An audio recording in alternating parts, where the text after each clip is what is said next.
네, 오늘도 주님의 은혜가 충만하시기 바라겠습니다. 오늘 말씀은 마태복음 21장 12절에서 13절 말씀입니다.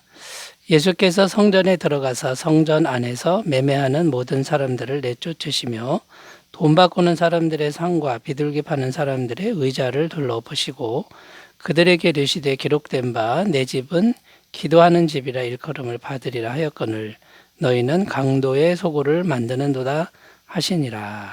아멘. 이번 주간이 고난 주간이 됩니다. 그래서 이번 주는 고난 주간에 있었던 예수님의 행적에 대해서 하루하루 살펴보면서 말씀의 은혜를 나누겠습니다. 오늘 본문 말씀은 고난 주간 월요일에 있었던 이제 그런 사건인데요. 월요일에 있었던 사건 중에 하나를 이제 살펴보면서 은혜를 나누겠습니다. 성전을 깨끗하게 하신 기사다 이렇게 나오는데 성전은 오늘날 교회를 의미하는 것이죠. 그래서 오늘 주제의 말씀은 교회를 향한 말씀도 된다라는 것을 우리가 염두에 두고 우리가 이 말씀을 함께 생각했으면 좋겠습니다. 어떤 내용이냐면요. 본문에 나오는 예수님의 모습은 굉장히 화가 많이 나신 모습입니다. 성전 안에 매매하는 사람들이 있었다고 합니다. 그 사람들을 이제 막 내쫓으시고 상을 둘러보시고 또 노끈으로 채찍을 만들어서 짐승들을 다 쫓아내시는 이런 모습을 볼 수 있습니다. 당시에 수많은 상인들이 성전에 있었는데 이 엄청난 이익을 남기는 장사를 하고 있었습니다. 백성들이 성전에 와서 제사를 드리는데 짐승을 사야만 했습니다. 그런데 비둘기 값 하나만 해도요, 비둘기를 산다라고 하는 것은 극빈층이죠. 이 비둘기 한 마리가 시중 가격의 80배나 되었다. 이거 하나만 봐도 엄청난 이익을 남기는 이제 장사가 되는 거죠. 그 상당한 이익금이 대제사장에게로 가고 교회 지도자들 주머니로 이제 들어가고 있었습니다. 또 당시에 성전에서만 쓰는 동전이 따로 있었는데 시중에서는 로마 동전을 쓰는 거죠. 그래서 이 성전 안에서만 쓰는 이 동전으로 바꿔야만 했는데 이 동전을 환전하는 과정에서 엄청난 이익을 또 남기기도 했습니다. 그런데 예수님은 이제 그런 모습들을 가만히 두지 못하고 다 둘러보시고 다 내쫓아 버리셨다라는 겁니다. 그런 예수님을 대제사장이나 종교 지도자들은 가만히 둘 리가 없었습니다. 그래서 예수님을 이제 십자가에 못 박아 죽이는데 반정부 인사로 정치범으로 몰아서 이제 죽이는 것이죠. 그게 이제 예수님이 금요일날 고난주간 금요일날 십자가에 못 박혀 돌아가시는 그런 과정이 이제 된 것입니다. 그런데 역사적으로 그 당시에 성전이 AD 70년에 완전히 이제 무너져 내리는 이런 사건이 이제 발생합니다. 그 당시 성전을 헤롯 성전이라고 하는데 정말 으리으리하고 튼튼했습니다. 로마 정부의 비호를 받고 있어서 영원히 안전할 것 같은 그 성전이 AD 70년이면 불과 30년, 40년 후에 이 성전이 돌 하나도 돌 위에 남지 않는 그런 상태로 완전히 초토화되고 무너져 내리는 이런 일이 발생한다라는 것이죠. 자, 이것을 예수님이 예언하셨는데 그대로 이제 성취가 되었습니다. 그 예언한 말씀이 마태복음 24장 1절 2절에 나오는데요. 예수께서 성전에서 나와서 가실 때에 제자들이 성전 건물들을 가리켜 보이려고 나오니 대답하여 이르시되 너희가 이 모든 것을 보지 못하느냐 내가 진실로 너희에게 이르노니 돌 하나도 돌 위에 남지 않고 다 무너뜨려지리라. 예수님은 그 헤롯 성전이 완전히 무너지는 것을 이미 알고 계셨고 예언하셨는데 그대로 성취가 되었다라는 것이죠. 자, 오늘 본문 말씀을 통해서 이 말씀은 오늘날 교회에게 주시는 말씀도 됩니다. 교회가 곧 성도들이 아닙니까? 우리가 교회인데 우리들에게 이제 주시는 말씀인데 교회를 우리가 어떻게 생각해야 되고 또 어떻게 돼야 하는지 여기에 대해서 함께 생각해 보면서 오늘 나누겠습니다. 첫 번째 생각할 것은요. 교회의 세속화를 조심하라, 주의하라. 교회는 세속화되면 안 된다. 이런 교훈을 주고 있다라는 겁니다. 자, 교회 안에 이 세상의 물결이 들어오면 더 이상 교회는 교회의 기능을 못합니다. 교회의 의미가 없어지는 거죠.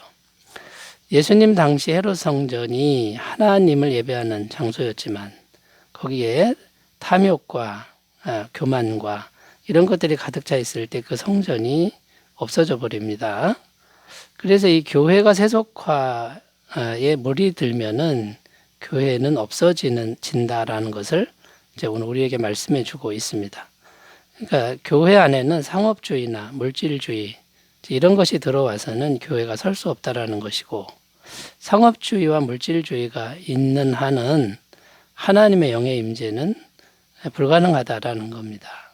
인간의 탐욕과 교만과 이기심이 가득한데 어떻게 하나님의 영이 임할 수 있겠습니까? 인천이라고 하는 큰 도시에 한 4,000명 정도 출석하는 교회가 있는데 이제 그 교회에 어떤 사람이 이제 방문차 갔습니다.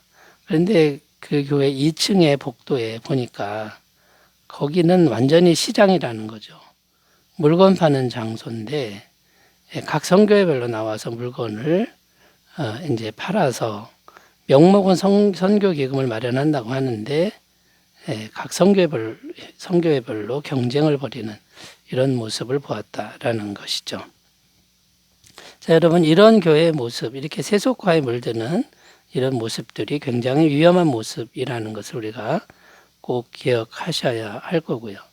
이 상업주의와 물질주의가 들어오면 자꾸만 어떤 의식이 차냐면 교회가 커져야 되고 헌금이 많이 거쳐야 되는 이런 물량주의, 물량주의 가치관에 빠지게 됩니다. 우리 주 예수님께서 만약에 큰 교회, 대단한 교회를 세우려고 했으면 얼마든지 세우셨을 겁니다. 그러나 그렇게 하지 않고 말없이 십자가에서 죽으셨다라는 거죠. 자, 그런데 그 예수님을 진심으로, 마음으로 믿는 사람만이 구원을 받습니다. 자, 그럼 오늘날 우리가 교회의 세속화를 우리가 조심하려면 어떻게 해야 됩니까? 한 영혼에 집중해야 된다라는 거죠. 사람이 많건 적건 한 영혼의 변화에 초점을 맞춰야 그 소중함을 알아야 그것이 진정한 교회가 된다라는 것을 우리가 꼭 기억하셨으면 좋겠습니다. 자, 두 번째, 교회는 어떤 곳이어야 되냐면요. 기도하는 집이어야 한다라는 겁니다. 오늘 말씀에서도 성전은 내 집은 만민의 기도하는 집이라 이렇게 일컬음을 받아야 되는데 너희가 강도의 소굴을 만들었다. 예수님이 이렇게 선포하셨습니다. 자, 기도하는 집이라는 것은 성도님들이 기도할 때 하나님의 영의 임재가 가득한 이제 그런 역사가 있어야 되는 곳이다 라는 거죠. 그런데 인간의 기득권과 탐욕과 이익이 가득 찬 곳을 만들었으니 이것은 강도의 소굴이 될 수밖에 없었다 라는 것이죠. 자, 그래서 여러분, 우리가 하나님의 교회에 가장 중요한 게 이제 하나님의 영의 임재입니다. 구약시대 성전의 그 기능이 뭡니까? 짐승을 통해서 피 흘리는 제사를 통해 죄가 사해지고 하나님의 임재가 있을 때 하나님이 보호하시고 먹이시고 입히시고 인도하시는 그런 역사가 있었다는 것을 우리가 꼭 기억해야 될 줄로 믿습니다. 자, 세 번째, 교회는 어떤 곳이어야 하냐면요.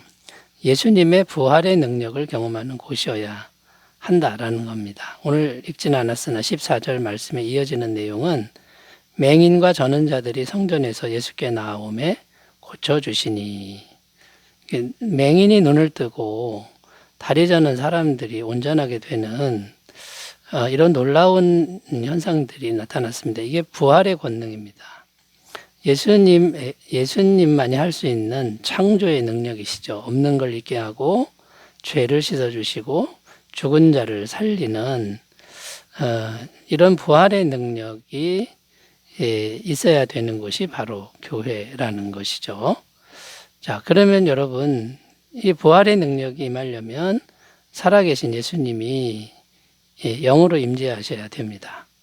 그런데 장사꾼들이 있으면, 인간의 탐욕만 가득한 곳이 있으면 그 예수님의 부활의 능력은 올 수가 없는 겁니다. 그러니까 인간의 탐욕과 이기심과 그 기득권이 청소가 돼야 된다라는 것이죠. 자, 오늘날 이 성전은 우리의 마음을 의미합니다. 고린도전서 3장 16절 17절 너희는 너희가 하나님의 성전인 것과 하나님의 성령이 너희 안에 계시는 것을 알지 못하느냐.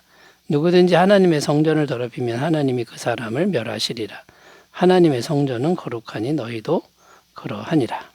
자, 우리 마음 안에 탐심과 명예욕과 이기심과 교만, 자, 이런 것으로 우리 마음을 더럽히면 하나님이 그 사람을 멸하신다. 자, 여러분, 우리가 이 예수님의 부활의 능력을 경험하기 위해서 인간적인 모든 것을 깨끗이 청소하고 오직 예수님만 주인으로 모시는 그런 은혜가 있으셨으면 좋겠습니다. 자, 마지막으로 교회는 어떤 곳이어야 됩니까? 어린이 같은 순수한 찬양을 드리는 곳이어야 한다라는 겁니다. 순수한 찬양을 드리는 곳이어야 한다. 16절 말씀 읽으면요. 예수께 말하되 그들이 하는 말을 듣느냐. 예수께서 이르시되 그렇다 어린 아기와 젖먹이들의 입에서 나오는 찬미를 온전하게 하셨나이다 함을 너희가 읽어본 일이 없느냐 하시고. 자, 어린아이들은 순수한 마음으로 그대로 찬양합니다. 여기에 뭐 계산이 없습니다. 당신은 메시아입니다. 당신은 구원자입니다. 우리를 구원해 주십시오. 계산도 없고 순수하게 찬양합니다. 그런데 이 욕심과 기득권이 가득 찬 마음을 가진 사람들은 순수하게 찬양을 못합니다. 분이 납니다. 자기들과 자꾸 비교를 하고 자기들만 영광을 받아야 되는데 예수님이 찬송을 받으니 참을 수가 없는 것이죠.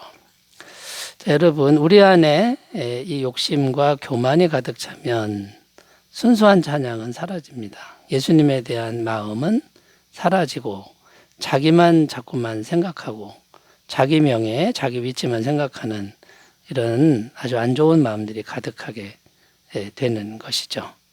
자, 그러나 여러분, 우리가 마음을 어린이처럼 겸손하게 하고 찬양을 올려드린다 그러면 우리 교회는 정말 하나님이 기뻐하시는 그런 아름다운 교회가 될 줄로 믿습니다. 시편 22편 3절입니다. 이스라엘의 찬송 중에 계시는 주여 주는 거룩하시니이다. 우리가 겸손하게 찬양하면 주님이 함께 하신다고 약속하고 있고요. 시편 8편 2절입니다. 주의 대적으로 말미암아 어린아이들과 젖먹이들의 입으로 권능을 세우시며. 여러분, 어린아이들과 젖먹이들이 권능을 세운다 합니다. 그들이 힘이 있는 게 아니라 찬송할 때 하나님이 임하시니까 하나님의 권능이 임한다라는 것이죠.